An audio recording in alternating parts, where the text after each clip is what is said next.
then. All right, so today I'm going to talk about heterotopic ossification after spinal cord injury. Sorry. All right, I have no financial associations with any of the products or medications that I'm going to talk about today. And yes, I'm presenting to you today from Northern California, which is the home of wine country as well as wildfires currently.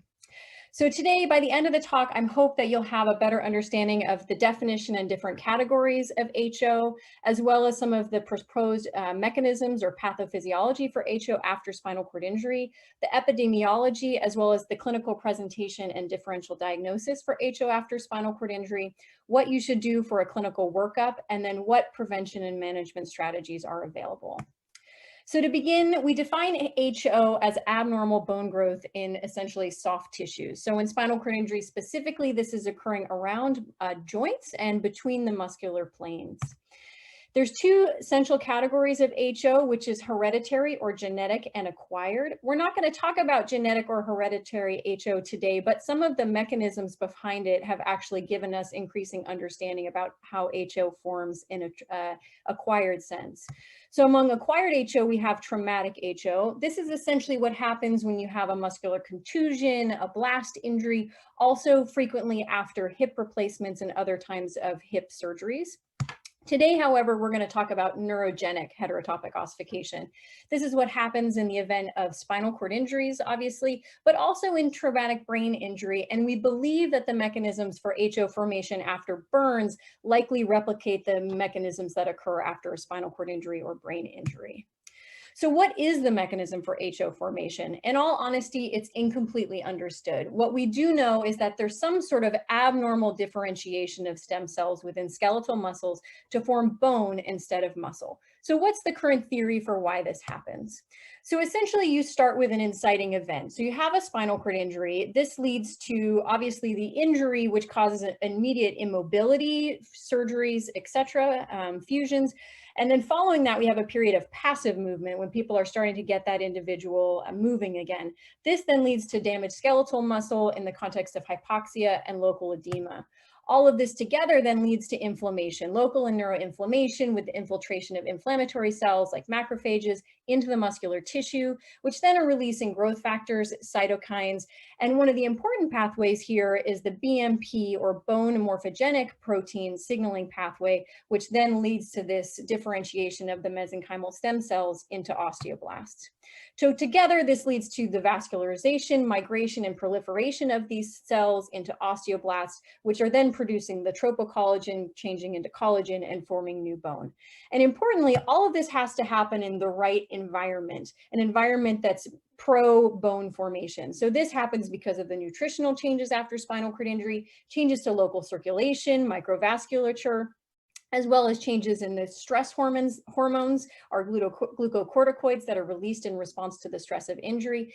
And recent evidence also suggests that peripheral nerve injury in the area of the HO formation is likely a key contributor as well. So overall, we think this happens in about 10 to 50 or so % of individuals who have a spinal cord injury. However, fortunately, a smaller percentage of those cases are clinically significant for the individual. And very fortunately, a very small percentage then go on to form joint ankylosis, or essentially a joint that can no longer move. When does it happen? Well, that depends whether you're thinking about the mechanistic piece of it or when it's diagnosed. So we think that mechanistically, this probably is starting to occur as early as a few weeks after injury. However, it's not usually diagnosed for a month or so thereafter. That said, it has been found as late as a year or more after injury. In all cases of HO after spinal cord injury, it is going to occur below the level of the spinal cord injury. So if you have a spinal cord injury in your mid-back, HO development, or at least neurogenic HO, is not going to occur in the shoulders, for example. And HO after spinal cord injury occurs in the hip far and away more than any other joint, up to 97% of cases, though it can occur in the knee and other joints as well. Where does it occur in the hip? Well, primarily the posterior gluteal muscles. However, it can also occur in the deep muscles like the gemellae, obturators, and piriformis, as well as the anterior group of the iliopsoas or even the medial compartment. What does it look like? So most frequently in my clinical practice, I end up going on a diagnostic workup for heterotopic ossification when a physical therapist comes to me and says that this individual has lost range of motion in their hips, or perhaps their range of motion has changed, or even that when they're trying to do passive range of motion, that individual starts to get a lot of autonomic dysreflexia because the range of motion becomes a noxious stimulus. So other clinical presenting signs could be that of inflammation. So the swelling, warmth, redness, maybe even fever, particularly low-grade fevers. Pain can occur or increasing spasticity. And in later cases, you may even start to feel a palpable mass in that area. So obviously those symptoms I've described could be more than just HO. And in fact, it's very important to rule out mimics or other causes of those symptoms because things like a deep vein thrombosis or a blood clot could lead to a PE, a pulmonary embolism, or something that could kill the patient, whereas HO is very unlikely to do so. So we do need to rule out these other things, including blood clots, fractures, cellulitis, early pressure injuries, which may have redness. And of course, you could have more than one etiology at the same time. So just because you have heterotopic ossification doesn't mean you might not also have a blood clot, a pressure injury, etc. So there are many factors that have been associated with heterotopic ossification. These are mostly associative studies. Some of them may be risk factors, but that's a little bit less clear. We do know that individuals who are having a lot of urinary tract infections, those with more motor complete, so according to the INSCI or ASIA scale, that would be the A or B injuries, are at higher risk. Other things like smoking, pneumonia, pressure injury, males more than females. Spasticity is perhaps a more obvious potential cause for heterotopic ossification because if someone has tightness at the joint, but also a lot of spasms, perhaps through stretching or through involuntary muscle movements, they may have some micro tears of the muscles leading to HO. Mechanical ventilation and the changes to acid-base balance, as well as electrolytes, could then lead to HO, and some studies have found associations with DVT as well. So if you do have a suspicion for HO, what are you going to do in terms of a clinical workup? So first, oftentimes we'll do labs, and we may do labs to rule out other factors or other etiology that could be causing the symptoms at hand. But some labs can be suggestive that HO may be what's going on. So certainly CRP, which is an inflammatory marker, will go up during the inflammatory phase. A muscle marker, CPK, is elevated, especially with the myositis phase, and it may also be associated with the severity of HO. Alkaline phosphatase, or ALP or ALK, often goes up later in the course of HO development when bone mineralization is occurring. And there's been data to suggest that early in the HO process, an inflammatory marker, prostaglandin E2, may even be found in the urine. Unfortunately, all of these labs are nonspecific and none of them are adequate to diagnose heterotopic ossification by themselves. So what do you do next? You do imaging. So a triple phase bone scan is the gold standard for heterotopic ossification diagnosis. This is a nuclear medicine scan. It can be expensive and sometimes access to these types of scans may be more limited. They will show increased uptake on the second and third phases of the scan. And because they show blood pooling and not necessarily mineralization, they will be positive early than X-ray abnormalities. Now, X-rays, unfortunately, as mentioned, they're going to be negative early. They may be the easiest test to do, but they're only going to be positive once you have mineralization of bone. They do allow for Bruker staging or classification of the HO. However, this staging system was designed for hip replacements and HO that forms after hip replacements. It's not used as much clinically for physiatrists and spinal cord injury specialists, so much as it is used in orthopedic surgery or with the surgeons who may be operating. CT scan is certainly quick. I have found many cases of HO sort of on accident when doing a CT abdomen and pelvis for some other reason, and it may identify then increased bone around the hip joints. It also is very useful in operative planning because you can have a CT 3D reconstruction of the HO in the joint area. MRI likely has the highest sensitivity and specificity and may even be the earliest positive test in heterotopic ossification. However, again, it's a very time-intensive, very costly test and is not always accessible to people. Finally, ultrasound. So this obviously is potentially a cheaper or more accessible option for diagnosis of HO. Unfortunately, it does require that the ultrasonographer be experienced with ultrasound in order to have, good rates of sensitivity for finding HO. There's been at least one relatively large retrospective study of 217 patients where they were doing screening scans every 2 weeks on acute patients with spinal cord injury. And with this study, they did find an 88% sensitivity in identifying heterotopic ossification with the use of ultrasound, later confirmed with CT or MRI.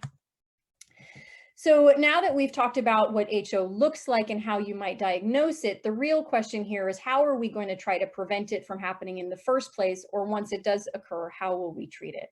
So the most important part of prophylaxis perhaps is physical therapy. We know that early gentle range of motion is essential to prevent HO. We need to avoid the immobilization and the contractures that occur that then prevent the joint movements, and when those joint movements happen, they then cause the micro trauma to the muscles, leading to the inflammation and the heterotopic ossification.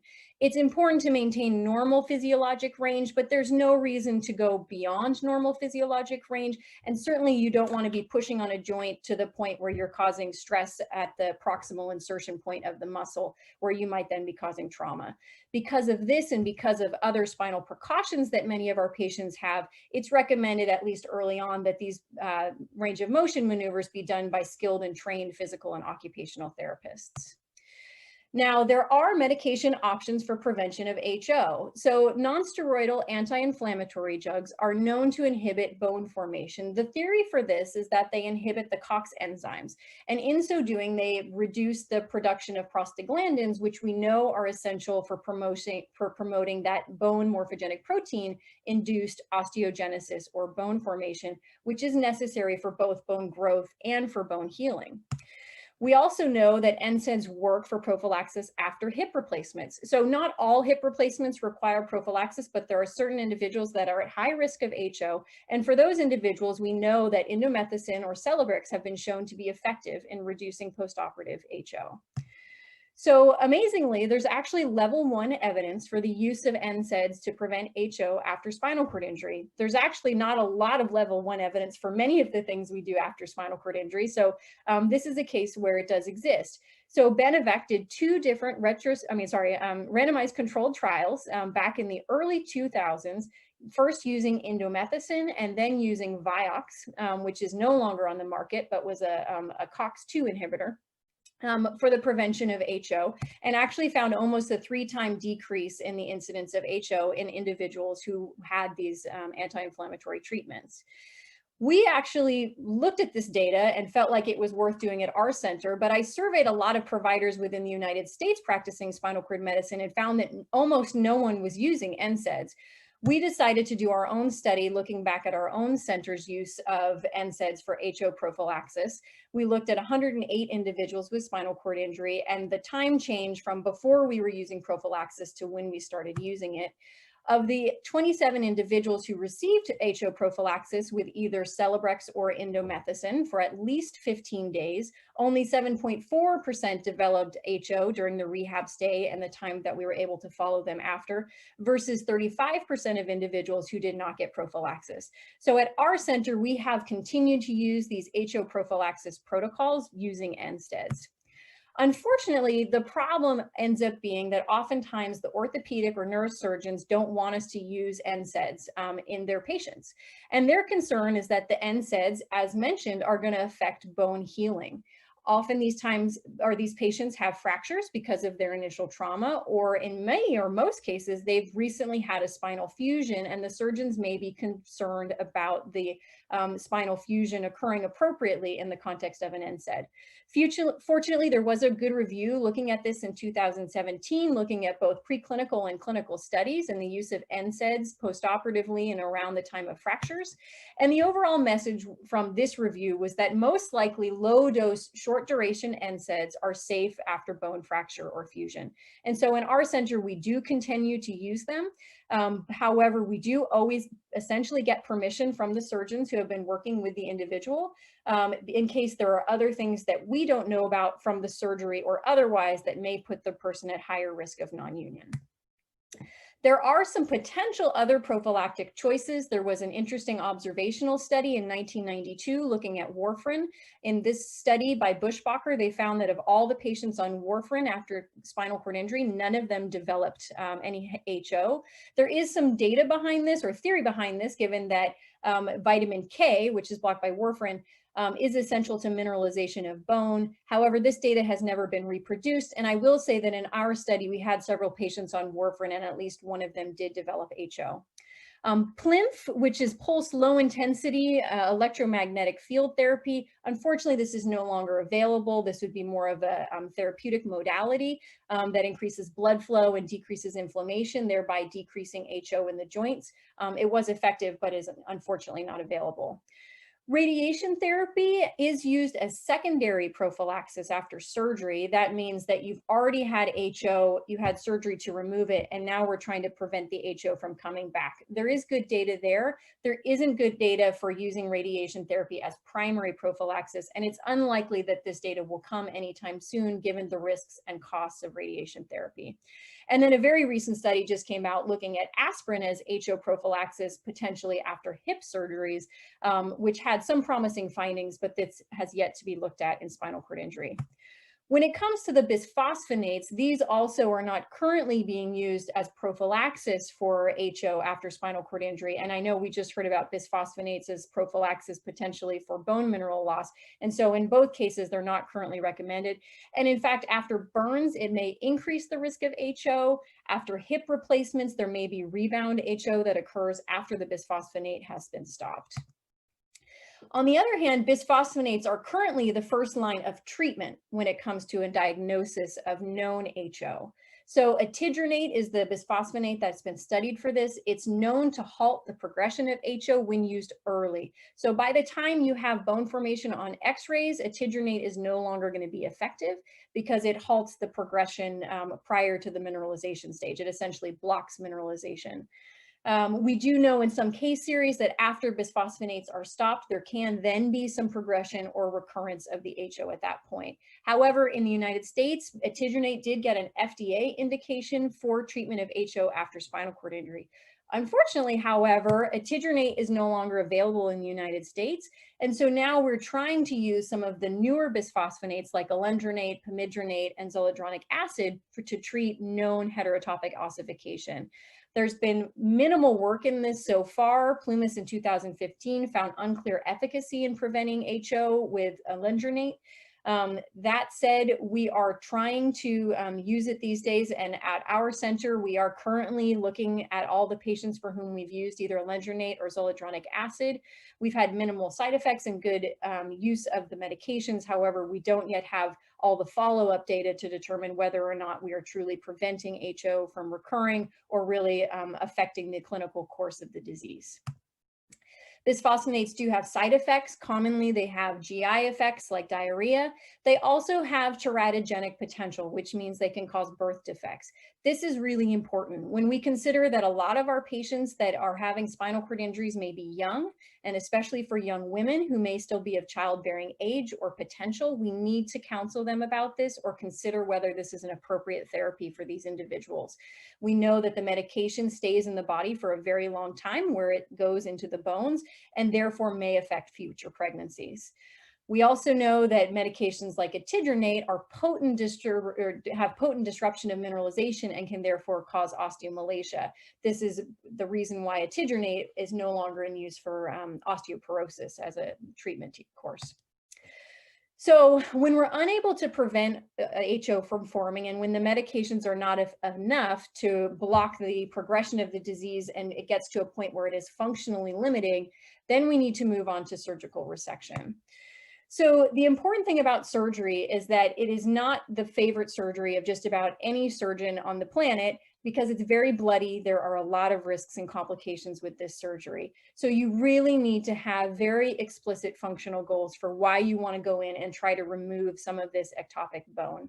Things like improved range of motion, sitting, prevention of pressure ulcers, etc. Surgeons typically want to have a CT scan prior to surgery, and they want to see that 3D reconstruction. Previously, the thought was that bone scans needed to be done to prove that the mineralization was complete. That's no longer the case, and we will discuss that. So in the past, again, the theory was that you needed to wait until the bone was completely matured before you went in and took it out, because if it was still forming, then if you removed it midway, it might then continue growing after the surgery. So in the past, we waited until the bone scan was no longer hot, and the surgery was done about a year to year and a half after the HO was found. The current theory is that we don't need to wait for a cold bone scan, and that in fact, the longer we wait, the higher the risk of complications with surgery, including fractures, which increase the blood loss, and also the joint destruction. And it's known that the range of motion after surgery is better if we operate sooner. And this makes sense in terms of the risk of bone loss that we've discussed in the prior talk, because the longer you wait after the injury, the weaker the individual's bones will become, and therefore the greater the risk of fracture, given that this is a pretty aggressive surgery to try to get in there and remove this bone. There are, unfortunately, a lot of complications as described, infection being a big and common one. There's at least one case series reporting a patient or two patients that together underwent 8 revision surgeries for their HO because of of infectious complications. Blood loss is very common after these surgeries, and most of these surgeries are going to require multiple blood transfusion given the high vascularity of the bone. This is normal bone that's highly vascularized, as well as the muscles themselves. Fracture, again, is common, and as I just described, the risk of fracture goes up the longer you wait after the initial injury to do this surgical resection. What can you do to try to prevent these complications? Of course, vigorous infection prevention measures. Anything you can do early to minimize inflammation and hematoma is going to hopefully then decrease the risk of getting recurrent HO afterwards. We need to manage individuals' pain and skin. And at least one series of recommendations coming out of a group in France that does these surgeries, they recommend waiting to resume passive range of motion for about 2 weeks after the surgery. And secondary prophylaxis is always recommended to try to prevent HO from returning with some combination of radiation therapy, NSAIDs, and maybe even bisphosphonates. Unfortunately, the HO will come back. The question is, will it be clinically significant? So radiographically on X-ray, almost everybody you do surgery on will end up having more HO or new HO afterwards. Fortunately, not all of this is going to be clinically significant. So in at least one case series, fortunately, only about 3.5% ended up requiring a second revision surgery because of the recurrent HO. Who ends up having more recurrence? There seems to be a higher risk if you have higher grade HO to begin with, the more spasticity the patient has, Black patients, and in the case of TBI, more severe neurologic injury. In the case of spinal cord injury, the timing of surgery is not associated with risk of recurrence. In other words, earlier surgeries do not increase the risk of recurrence. The degree of resection also doesn't matter. HO is not cancer. You don't have to remove it all. In fact, you should only remove enough to be able to get the functional goal that you're going for. The more resection you attempt to do, probably the bloodier the surgery and the higher the risk of complications. And again, for spinal cord injury specifically, if they have HO, whether they have a complete or an incomplete spinal cord injury does not increase the risk of recurrence. So I'm going to end with a discussion of radiation therapy, which is slightly out of order given that radiation therapy could theoretically be used for primary prophylaxis and treatment of HO. However, in my own clinical practice, what I have seen is that for the most part, radiation therapy is reserved for secondary prophylaxis after surgery. How does it work? It disrupts the differentiation of the stem cells by inhibiting this bone morphogenic protein pathway. So it's halting the early stage of HO in the more inflammatory and myositis stage. It's only a single dose of radiation is required. In the case of surgeries, it's usually done 24 hours before up to 72 hours after the surgery has been completed. It is effective as primary prophylaxis for people that have hip surgeries. And in fact, in those cases, it's shown to be more effective than NSAIDs with a lower rate of bone non-unions. However, there's no good evidence for the use of radiation therapy for primary prophylaxis in spinal cord injury. As treatment, it does have good evidence to halt the progression of HO for individuals with spinal cord injury with a good amount of follow-up to those studies.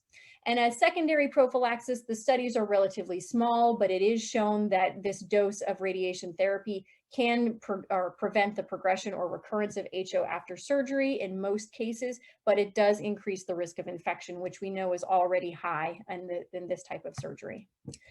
Radiation does have complications like delayed wound healing, osteonecrosis.